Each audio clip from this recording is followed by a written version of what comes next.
শুভ সকাল বন্ধুরা, তোমরা সবাই কেমন আছো? তো আমি ব্লগটা স্টার্ট করছি 10টার সময়, কারণ শরীরটা আমার ভালো লাগছিল না, তো তাই জন্য আমি 10টার সময় স্টার্ট করছি।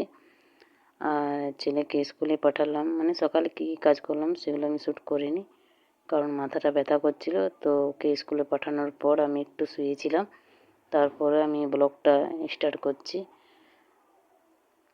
এখানে সবার প্রথমে আমি চলে এলাম মানে ঘরে, একটু বিছানাটাকে ঝেড়ে দেবো।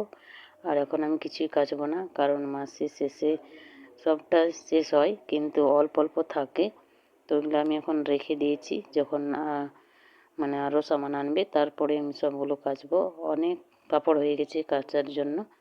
তো এখানে দেখো ঘরটা মানে বিছানাটা ঝাড়ার পর আমি ঘরটা এখানে ঝাড় দিয়ে দেবো।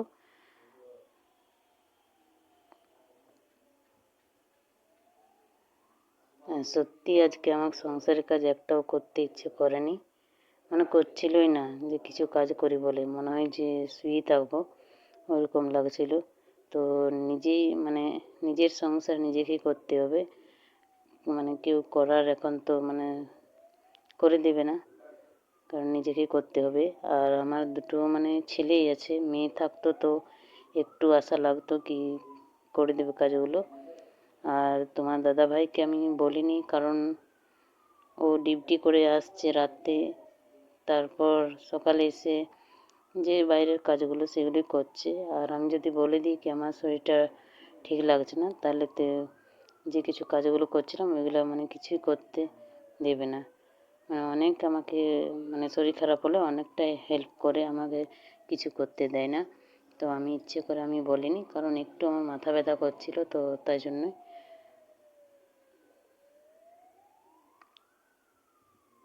তো এখানে দেখো ঘরটা ঝাড় দেওয়ার পর বারান্দা ঝাড় দিয়ে দিয়েছি।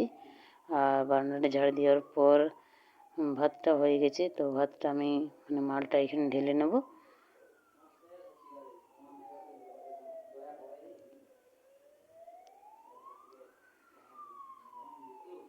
আর আমার মতন মেয়েদের এরকম বর জোটা মানে ভাগ্যের ব্যাপার, মানে ভগবানই লিখেছে এরকম বর আমার কপালে। মানে এত সাহায্য করে তোমাদেরকে আমি বলে বোঝাতে পারবো না, যতক্ষণ না তোমরা মানে দেখবে ততক্ষণ তোমরাও বিশ্বাস করবে না যে হয়তো আমি এখন মিথ্যে কথা বলছি, কিন্তু মিথ্যে কথা না। তোমার দাদাভাই আমার অনেক অনেক অনেক হেল্প করে, কিন্তু এখন আমি দেখাতে পারবো না, কারণ ও নিজে বলে কি আমাকে ব্লগে আনো না তুমি, তো তাই জন্যে আমি ওনাকে এখনও ব্লগে আনিনি। কারণ তোমরা দেখতে দেখতেই দেখতে পাবে, ভিডিও শুধু দেখতে থাকো আমার, যে আমার বর কী কী আমার হেল্প করে। তো এখানে দেখো ভাতটা আমার ঢালা হয়ে গেছে আর ডালটা বসিয়ে দিলাম। আর আমি শুধু রান্নারই ভিডিও করি, কারণ আমি এখন মোবাইল স্ট্যান্ডটা কিনতে পারিনি, তো তাই জন্য বাইরেরটা তো ভালোভাবে শ্যুট করতে পারি না, কারণ বাইরে তো করলে পরে স্ট্যান্ড চাই, তো মানে কেউ শ্যুট করে দেয় না, আমি নিজেই করি শ্যুট। আর নিজে মানে নিজেই সব কিছু করি, এডিট বলো থাম্বনেল বলো সবটা আমি নিজেই করি। তো এখানে দেখো আমার ভাতটা ঢালা হয়ে গেছে আর মালটা আমি সাইড করে দিলাম, কারণ এখন আমার ছোটো ছেলে স্কুল থেকে আসেনি। আর আসার পরেই ও সবার আগে আমার কাছে চলে আসে, আর আমি তো এখন রান্নাঘরেই মানে বেশিরভাগ থাকি, তো তাই জন্য আমি মালটা সাইড করে দিলাম, কারণ ও নিচে দেখে না কী আছে কী না। তো এখানে সবজিগুলো আমি কেটে নিচ্ছি, আর আলুগুলো প্রথমে কেটে নিলাম, কারণ এটা আমি নিম পাতা যে এনেছিলাম ওইটার আলু কাটলাম, তাই জন্য লম্বা লম্বা করে কেটে নিয়েছি। আর এখানে আমি বেগুনগুলো কেটে নিচ্ছি।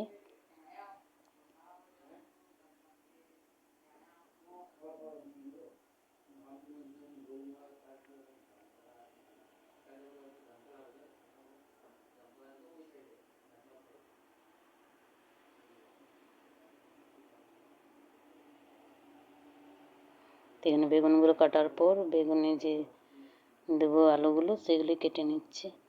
আর এই থালটাতে আমি সিম কেটে রেখে নিয়েছি আগে।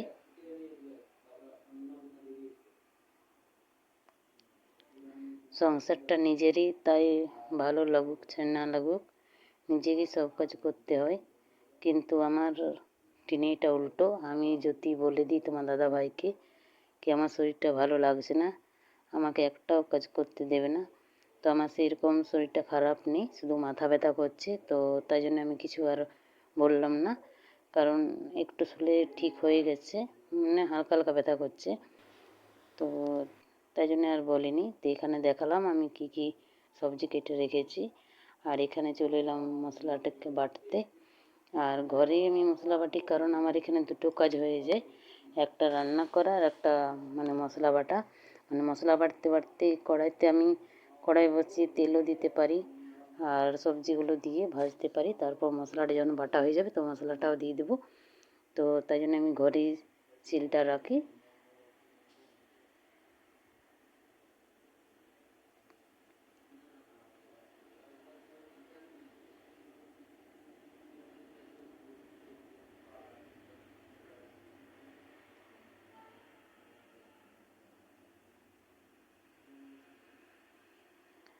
আর তোমার দাদা ভাইয়ের আরও যদি গুণ জানতে চাও তাহলে কমেন্ট করে আমাকে জানিও।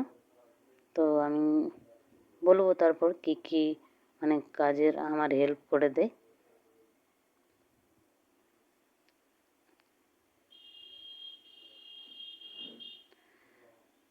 আর আমাকে বিয়ে করার পর আমাকে কি মারে ঠেঙায় সেরকম কিছুই না। তো তোমরা কমেন্ট করলেই জানতে পাবে সব কিছু।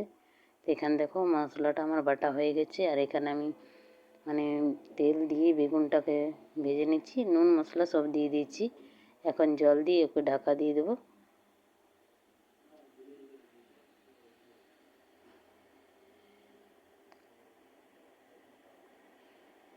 তো এখানে বেগুনটা হয়ে গেছে, বেগুনটা নামিয়ে দিলাম। আর এখানে যে নিম পাতা দিয়ে বানাবো আলুটা, তো এগুলোকে একটু আমি সিদ্ধ করে নেব নুন মশলা আর জল হলুদ দিয়ে। তো এখানে তাওয়াটা আমি বসিয়ে দিয়েছি উনানের ওপর, গরম হয়ে গেছিলো। তো নিম পাতাগুলো দিয়ে দিয়েছি আর ওই সাইডে আমি মানে গ্যাসে চাপিয়েছি আলুটা। তো আলুটাও হয়ে এসছে।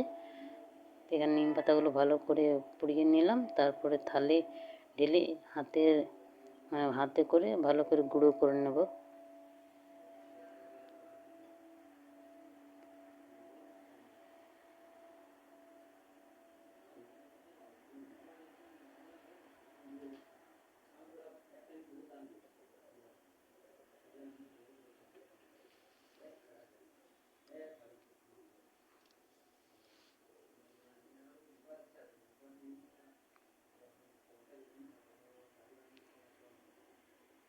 তো এখানে আলুটাও সিদ্ধ হয়ে গেছে।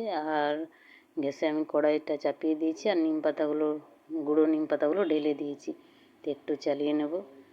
আর যাদের মানে আমার বরের গুণ জানতে চায় তারাই কিন্তু আমার কমেন্ট করে লিখবে, কারণ আমি মিথ্যে কথা বলিনি। আর তোমাদেরকে আমি বলে বোঝাতে পারবো না, সেটা তোমাদেরকে দেখাবো, তবেই তোমরা বিশ্বাস করবে কি হ্যাঁ আমার মানে আমাদের মতনও মেয়েদের এরকম বর ভাগ্যে জোটে।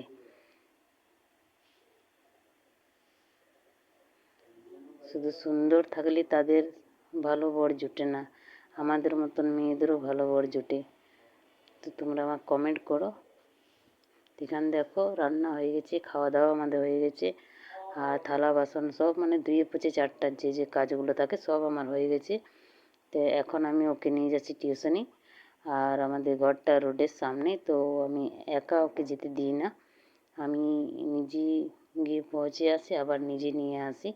তো এখন তোমার দাদাভাই মানে নাইট ডিউটি যাচ্ছে। তো একে ছুটি হওয়ার পরে একে ঘর নিয়ে যাই, তারপরে ডিউটি যাই। তো একটু আমার এখানে মানে সাহায্য করে দিচ্ছে, কারণ আমাকে রাতে আর ওকে টিউশনি থেকে নিতে আসতে হচ্ছে না। তো এখানে দেখো আমরা যাচ্ছি। আর এই যে ডাব গাছগুলো দেখছি,